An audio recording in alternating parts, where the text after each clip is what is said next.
O, di ba? Nag-umpisa na agad yung discussion. Kasi kayo po ba ay yung tipo ng tao na alam nyo na may maling aksyon o desisyon kayong nagawa in the past, pero madalas ay inuulit-ulit nyo pa rin ang pagkakamaling ito. Halimbawa, yung nabanggit natin kanina, mga taong paulit-ulit na i-involve sa mga relationships that are abusive in some way, minsan physically, minsan emotionally, pero parang hindi ka pa madala-dala, 'di ba? Bakit nga ba nagkakaroon ng ganitong klaseng mga relationships or merong mga ganitong tao, 'di ba? We're going to himay-himayin natin. Ito pa isang example, yung mga taong alam na nga nilang mali ang manghiram ng gamit na hindi sinusoli. Pero paulit-ulit pa rin nilang ginagawa. Pati na yung mga tao nagpapahiram. Yes. Both ways. Actually. Both ways. Lalo na yung mga libro. Ano yung inaasahang ibabalik sa inyo yan? May utang pa ako kay Direk Carl na libro. Ang tagal na niyang wala dito. Ayan, ang tawag dyan, Emma, ay repetition compulsion. O, ayun, meron na naman tayong term. Gagamit-gamitin na naman natin yan sa buhay natin, di ba? It helps to label it, di ba? Para we know, we can identify that, oops, we're doing it again. And maybe we should stop, di ba? Unconscious repetitive patterns of behavior po ito or situations. Kahit pa negatibo at nakasakit, para lang ma-overcome ang past traumatic experiences. Uy, teka lang, let's leave that to our resource person. Ano nga ba ang sanhi nito, diba? At ano nga ba ang dahilan? At may mga taong paulit-ulit po na nagkakamali kahit na alam nilang nagkamali na nga sila eh. Kaya nga, usapang repetition compulsion ngayong umaga mga kada sa ating Share KU kasama ang ating bisitang psychologist na si Tofi De Jesus. Flag ceremony! Tofi, thank you for being here. Hi, good morning. Happy to be here. Yes. Ayan, okay. What is this? Oo, Ikaw na mag-explain. ang taas, Tofi, repetition compulsion. Alam mo, sa totoo lang, ano lang kasi yan, pop culture term. Sa aming mga psychologists, it's actually repetitive, ineffective behavior. Ibig sabihin, mataas pa rin. Behavior. Mataas pa rin. Parang ibang mas mababa. Sa madaling salita, paulit-ulit na maling gawain. So, ano ba ibig sabihin nito? Or parang walang kadala-dala. Walang kadala-dala, oo. Ang nangyayari kasi dito is this. May mga pagkakataon sa buhay ng isang tao na tipong ang nangyayari sa atin is that kung ano yung pamilyar sa atin, kung ano yung nakasanayan natin, yun na lang ang ating binabalik-balikan. Ang tao kasi, we are a creature of comfort. Ibig sabihin kung ano yung konbinyente, kung ano yung madaling magawa, kung ano yung madaling matapos, kung ano yung matatanggal kagad yung iniisip mo sa iyong isipan, yan ang ginagawa natin. We're a creature of habits. Yes, oo. So, let's start first with relationships. Okay. Why are you falling for the wrong guy all the time? Di ba? Yung tipong sa daming guilty. dami na naman. Natawanan na naman itong mga girls na to. Sa dami naman ng lalaki, laging gano'n ang nalalandingan mo. Okay. Una sa lahat, it all begins with your parental experience. Ano ba ang naging model behavior ng parents mo? Kasi ganito yan eh. Bilang bata, kung ano yung kinalakihan mong pamilya, yun ang nagiging normal para sa iyo. Yun yung mundong kinagagalawan mo eh. So, for example, nakita mo na ang parents mo, let's say, ay hindi naging masaya sa kanilang marriage. Umabot sa punto na tipong talagang nagkakalokohan sila, nagkakasakitan. Okay? Now, sa ganung sitwasyon, dalawa ang pwede maging resulta. One, pwede kang maging strong, pwedeng baliktarin mo ang sitwasyon mo, you be proactive about it. Meron ganon. Pero kung kunyari sa 10 anak, isa lang ang ganon. Yung siyam na natitira, ang magiging ganon sa kanila is that it's more passive behavior. Yung tipong, mapupunta sila sa lalaking kagaya rin ng tatay nila. O kaya mapupunta sa babaeng kagaya rin ng nanay nila. Kasi yun ang kinasanayan mo. Okay? Now, the point here is that they do not identify the pattern of behavior that they do with themselves. It is very unconscious. So patuloy lang nilang inuulit nang hindi nila ine-examine ang kanilang sarili. But do they think it's wrong? No, because for them, kumbaga, that's the norm. So unaware sila. Oo, ito ang buhay. Kahit nakikita nila, halimbawa, physically abusive si daddy, are kahit emotionally abusive. Ganun na yung tatay ko eh. Nagpapag-guilt trip, ganyan. Ganun na siya. They won't, like a thinking Nagkakaroon kasi ng adult learned or helplessness. adolescent won't think na this is wrong. Doon ngayon papasok yan. Maaaring ma-entertain nila yung ganung thought. Pero the question is, do they have the capacity to respond to it? May mga pagkakataon na tipong kinausap mo na, dinaan mo sa maayos na negosasyon, pero walang epekto eh. Kaya doon nagkakaroon ngayon ng helplessness yung tao. Pag matindi na yung helplessness mo, ay hayaan mo na. Ganun talaga siya eh. So ang nawawala, yung chance na ikaw mismo, magpaka-proactive ka na, hindi acceptable sa akin yun eh. Gagawa ako ng paraan. Hindi nangyayari yun sa kanila. Instead, tinatanggap na nila. They become na, yun ang fate ko eh. Di ba? Minsan may gantong tao, sasabihin ng kumare mo, alam mo, hindi ka dapat nag-i-stay sa ganyang relasyon, dapat pahalagaan mo ang sarili mo. Kaso sasabihin mo, yun na siya eh. Siya pinili ko eh. Yun na yun. How about yung mga tao, Toph, na repeatedly naloloko na sa scam? Yan, isa pa yan. Actually, dyan naman ngayon papasok yung factor ng low self-esteem. Pag mababa ang pagpapahalaga mo sa sarili mo, mas madali mo ngayon nagagawang biktima ang sarili mo. Example, kunyari, ikaw ay laging nalulungkot. Tapos member ka ng isang social media platform. May kumontak sa'yo ngayon, I want to be your friend. Ikaw, ang pakiramdam mo, ay wala akong friend eh. Sige, game ako kagad. So hindi mo susuriin yon. Anong gagawin mo? Ikaw ngayon ay magiging participative, yes. So magiging magpapadala ka doon sa mga sinasabi niya to the point na nahook ka na niya. So dito ngayon pumapasok na the right predator connects with the right prey. Tamang biktima sa tamang manluloko. So talagang sila ngayon, perfect combination. Ayan na yung mga pig slaughtering. Yeah, talagang aabot sa Or ganon. love scam. Diba? Or pinaka-basic, you are hooked to somebody na ikaw lang ang may mahal pero hindi ka gusto. Kasi kumbaga, umaabot sa punto na the person says the right things that you need to hear. That's why you're continuously adapting to that person to whatever he needs. Kasi nga mababa ang tingin mo sa sarili mo eh. Hindi mo pinaglalaban ang sarili mo. Nilalagay mo lagi sa, it's okay, that's my situation, that's my fate. Ganun na lang. How to change that? Good. Ito ngayon ang punto. Una, you ask yourself, gaano katagal ko na tong ginagawa? Gaano katagal na nagpapaulit-ulit ang gantong bagay sa aking sarili? Kapag nakikita mo na meron ng length of time na laging gano'n na nangyayari sa'yo, ask yourself, ano bang ginagawa ko kasi? Halimbawa, may mga estudyante, enroll ng enroll, iba-ibang kurso na, nag-shift na nag-shift. Ba't di ka makatapos? Bakit kulang sa'yo yung push-through para magawa mo yung isang bagay? Ano bang atake mo? Ano bang diskarte mo? Lagi kang nanliligaw, pero lagi kang busted. You're laging falling for the wrong girl or the wrong guy na tipong ipinagpapalit ka rin naman for the first person that comes along. Ang tanong, ano ba kasi ang diskarte mo? Number 2, anong pagpapahalaga mo sa sarili mo? Yung dalawang yun lang muna i-analyze mo. Kung kunyari napapansin mo ang diskarte mo, 1, you're always impulsive, biglaan. Yung tipong kung ano na lang yung mangyari, sige, go, jump with the flow. Sabi mo kasi, you're being spontaneous. Pero ang tanong, are you really being spontaneous or are you being impulsive? Baka dinadala mo lang kung anong nararamdaman mo sa ngayon. Tandaan mo yung kantang Father and Son. You may be here tomorrow, but your dreams may not. Diba? Yung feeling mo ngayon, maaaring ngayon lang yan. Bukas pwedeng magbago yan. So yung mga malalaking bagay na gagawin mo sa buhay mo, pakilagay sa isip na hindi dapat maging impulsive. Pangalawa, paano mo pahalagahan ang sarili mo? Halimbawa, alam mong may asawa yan, pero gusto mo siya. So ikaw ngayon, pumayag ka na maging extramarital affair ng couple na yon. Pero ang tanong, is that the only person that can give you the love, respect, and happiness that you deserve?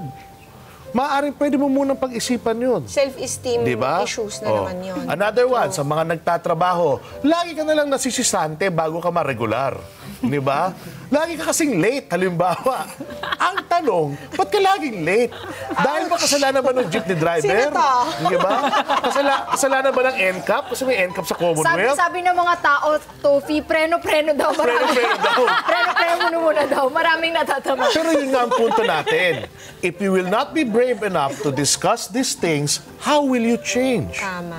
Kung hindi mo kakaharapin yung mga tama sa'yo, paano ka magbabago? Pero eto, Tofi, sabi mo nga, akala nila normal yon for them, di ba? So, paano nila malalaman na May something. na mali na? Yung objective results, for example, Pwede bang payuhan yan? Makikinig ba yan? lagi kang nababasted. Dapat ikaw mismo, tinitignan mo na the mere fact na hindi nag-succeed yung relationship mo, that is a result in itself. Like ang nasisisante, the mere fact na hindi ka nagkakaroon ng matinong trabaho, that is the result in itself. Ngayon, kung meron mong mga kaibigan, yung mga kada natin na gano'n ng personality, ang una nyo kailangan gawin, yun ang i-point out nyo. Look at your life. Huwag mo kagad sabihin na, mali ka kasi, Reality Miss P. check. Mali ka kasi, Emma, mali ka kasi, Diana. No, don't do that. Kasi ang tao, pag sinabi mong mali kagad sila, defensive na yan. Wala pa akong tamang nagawa. Oo, Ganon. di ba? In real talk lang sila. Sasabihan mo pa yung kaibigan mo, sige na, ikaw na, kayo na maganda buhay. Di ba? Ikaw na, ganda Eh di pa. ikaw na lahat. So, ang punto, how do you now say it? You approach it like this. Diana, nakailang boyfriend ka na?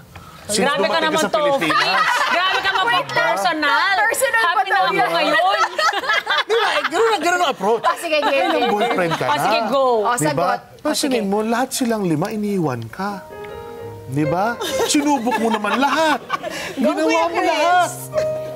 Pero kahit anong gawin mo, iniwan ka pa rin. Kasi masyado mong binibigay lahat agad-agad. Okay, cut. Cut. Hindi ko yung binibigay. Wait lang, pag-usapan natin to dito. Maaga pa lang. Wait, preno. So katulad nun, ipakita mo sa kanila yung resulta ng pinagdaraanan nila. Yun yung panggising dun eh. Okay? Kasi sa kanila, para sa kanila, they're just doing their best. They're just doing what they can. Yung nakasanayan din nila. Oo. Pero this time, di syempre, umuo kunyari yung kaibigan mo, oo nga, napansin ko ngayon. Doon mo ngayon ipasok. Change of strategy. Change of attitude. Baka kailangan mo ng panibagong diskarte para magkaroon ng bagong resulta. Minsan may mga pasyente ako ganyan, lalapit sa akin, Sir Top, ang tagal na natin ginagawa to.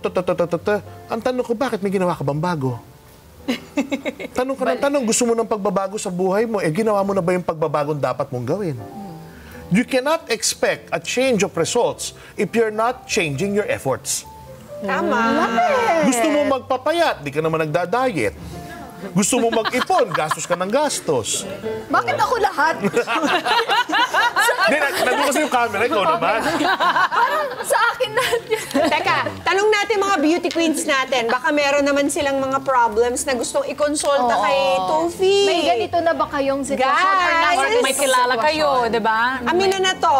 Oh, kanina may libreng Derma. consultation sa Derma. Oh, ito psychology. So, talaga ba tinuhog nyo pala yung may low self-esteem sa balat, sa akin naman sunod. Para kompleto. Diba kasi Pwede. Monday ang eh. treatment Galing talaga ng show nyo, kaya dito ako Naman. nag-guest. I love it. Ito, okay, kailan ba natin masasabi na hindi impulsive lamang yung mga dinidecide natin to do with our lives? If there's a sufficient amount of time bago mo binigay yung desisyon. Parang ganito yan eh. Kunyari bigla may How nanligaw. long is sufficient? Okay, ito muna yan. Depende sa kung ano yung bigat ng desisyon na ginagawa mo. The more na mas mabigat, the more na mas bigyan mo ng oras ang sarili mo. Gaano katagal yung oras na yan? Pwedeng 1 araw, 2 araw, 1 linggo. Walang masama doon. Ang punto dito is that you don't need to give an immediate reply. Pwede mong sabihin yung ganito, okay lang ba na pag-isipan ko muna bago nating gawin, bago natin pag-desisyonan? Kasi ang punto dito, kung yung taong yan hindi marunong mag-antay sa'yo, isa lang ibig sabihin nun, hindi ka talaga gusto niyan. Tama. Ang gusto lang niya is the idea of having you, True. but not you. It's the convenience. It's not love. Di ba? May ganung factor yan. So, for example, kung ang pinag-iisipan mo ay relasyon, all the more na tipong araw or weeks ang ibigay mo sa sarili mo. Trabaho. Kung trabaho, medyo mas mabilis dapat. Pag trabaho, ang style naman dyan, kumuha ka ng pad, Tapos ano kagad, pros and cons. Okay? So kasi ang trabaho, pinaka-bottom line yan is magkano ang sasahurin mo at hindi para biro. Kaya ka nga nagtatrabaho eh. Magkano sasahurin mo, anong fulfillment ang ibibigay niyan sa'yo Ayun, at doon tayo sa fulfillment. Mag-focus. realistic lang, ano yan? Sweldo, fulfillment on one side, anong i-effort at anong ilalabas mo on the other. Kasi parang ganito, sumisweldo ka ng 20,000, ang gastos mo sa isang buwan, 21,000, pamasahe pa lang, papunta sa trabaho mo, wala na. You're not working properly. So yun medyo logical, kasi may numbers eh. Ang kagandahan pag may numbers, hindi nagsisinungaling ang numero. Kung ano siya, ano siya. Gusto mo mag-ipon, ganun din. Oh, nag-iipon ka, ang sweldo mo, 50,000. Kaso nagsashopee ka lagi or pupunta ka sa mga ganung website, mahirapan ka talaga. Diba? Okay, since nandiyan na rin tayo sa sa usaping pera. Hindi ba pwede itong repetitive, compulsive behavior na to para siyang charge to experience kind of lesson. Pera, charge. Ganito yan. Napakadaling sabihin nun. Okay? Yes. Pero ang tanong, does the experience dictate learning? When you define learning, it means it is a relatively permanent change in behavior brought upon by experience and reinforcement. So ang tanong muna, yung karanasan na nangyari sa'yo, natuto ka ba? Yun! Love it. Kasi hindi mo pwedeng sabihin lagi, charge to experience, charge to experience. Katapos May na pusan, natutunan. ang laki-laki na ng folder mo na charge to experience. Wala namang nangyari. Di ba? Punong-puno na yung envelope mo na charge to experience eh. Charge lang. Hanggang charge lang. Oo. Sinasabi mo lesson lang na learned. ganun ka lang ng ganun. Pero again, walang pagbabago. Ang punto dito mga kada is this. You have the power to change your lives. Hindi kami bilang psychologists, hindi magulang mo, hindi kapatid mo, hindi kaibigan mo. We're just here to provide support and maybe perhaps an objective eye. Pero at the end of the day, ikaw ang may hawak ng pagbabago sa buhay mo. Ang tanong lang dito is this, gusto mo bang magbago? Handa ka bang magbago? Isa pa yun. Diba? Kasi meron din mga meron din mga inconveniences yung pagbabago. Actually, mali-mali Diba? nga yung sasabihin mo na, wala kasi akong choice. Actually, mali yun. You There's have the always choice. a choice. Nagkataon lang, Always a either inconvenient sa'yo, hindi mo gusto, mahihirapan ka kasi, Yes. o kaya may tatalikuran kang tao na mahalaga sa'yo. Tama. Pero in the end, kahit mahasel ka ng mga paumpisang inconveniences ng change, in the long run, grabe naman yung Yeah, para yung sa'yo yun eh. payback, Yes. diba? At the end of the day, pinahalagahan mo yung sarili mo, ginawan mo ng value na hindi ka basta-basta tatapakan ng mga tao sa paligid mo, hindi ka basta-basta mabibiktima. Di ba? May halaga kayo. Yun ang punto doon. Di ba? You are not defined by the boyfriend or the girlfriend or asawa na nangaabuso sa'yo. You're not. You are defined by what you do with yourself. At saka, di ba sinasabi nila, you can always break a generational curse. Yes, Diba? definitely. Kung nangyari yan sa mga magulang mo, you can always change your own story. Example, yung asawa ni FDR, okay? Si Eleanor Roosevelt, there we go. She came from a bad family. But look at what she did with herself. Yes. Diba? She was able to achieve na naging humanitarian siyang tao, always thinking of the benefit of others. Hindi po porkit kayo ay galing sa isang masamang karanasan, automatic yan na lang ang karanasan na magkakaroon ka. May tsansa kang baguhin ang sarili mo. Tamang diskarte lang. Maaaring kailangan mo ng tandaan that sometimes failures are part of the process na kinakailangan mo para ikaw ay maging successful sa iyong sariling buhay. Yes, the tension Dami! builds maturity. Yes. Tama. Oo. Kailangan lang talaga ng willpower. Yes. Kasi ang daling balikan eh. Ang pinakapunto Ang daling doon, balikan kahit ng masamang relasyon. meron. Diba? Kaya nga pahalaga mo sarili mo. You value yourself because doon magsisimula ang willpower mo. The value is the emotion, the willpower is the action, faith is direction. Amen! Nice one, Toby! Let's end it at that. At pahalagahan mo rin ang iyong practice, kaya ibigay mo na yung contact details. Yes, so po sa ating mga kada na nangangailangan ng assistance patungkol sa kanilang mental health, tayo po ay naglilingkod sa East Avenue Medical Center. Pwede niyo pong hanapin ang Mood and Movement Disorders Clinic, second floor, Serid Building, East Avenue, Diliman, Quezon City. Nandun po tayo kapag kunyari po weekends, okay? So pwede po kayo magpa-schedule doon. Nagpo-pro bono pa yan. Si Actually, Toby. ang East Avenue Medical Center, kami po ay nagbibigay ng libreng konsultasyon sa lahat.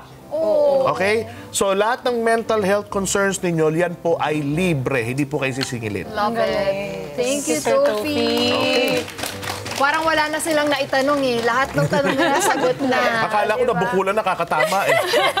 Dami daw kasi hindi ka daw nagpipreno. But that's the reality. That's true. Yeah. Dapat Diba? merong ano sa'yo Acceptance How will you help Yes. somebody kung lagi mo itatago yung totoo sa kanya? Totoo yun. Dapat merong Love it. dediretso sa'yo eh. Para malaman mo eh. Maraming salamat. At mga kadaang mga maling aksyon at desisyon na nagawa natin sa buhay ay paraan para tayo po ay maturuan ng leksyon.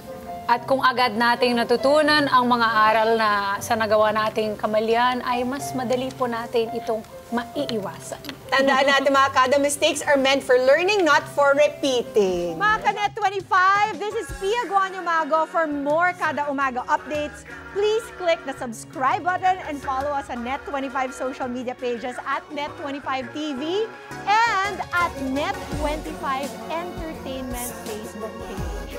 See you guys. Bye!